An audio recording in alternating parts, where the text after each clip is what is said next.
Hello ជំរាបសួរចាមកchơiញ៉ាំទាំងអស់គ្នាថ្ងៃនេះខ្ញុំមានម្ហូបពិសេសបុកកតុយហេះបងប្អូនណាធ្លាប់ញ៉ាំទេបុកកតុយហេះហើរឡើងហោះហ្នឹង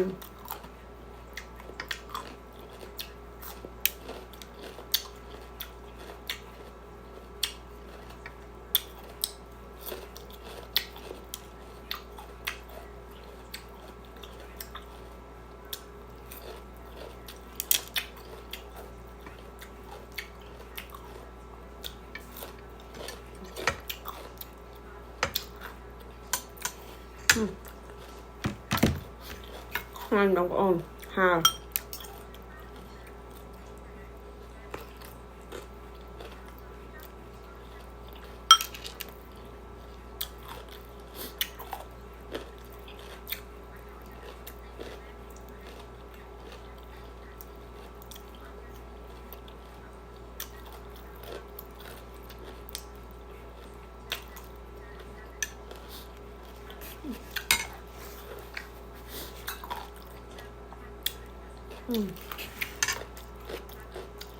bye សុខសប្បាយទាំងអស់គ្នាបងប្អូន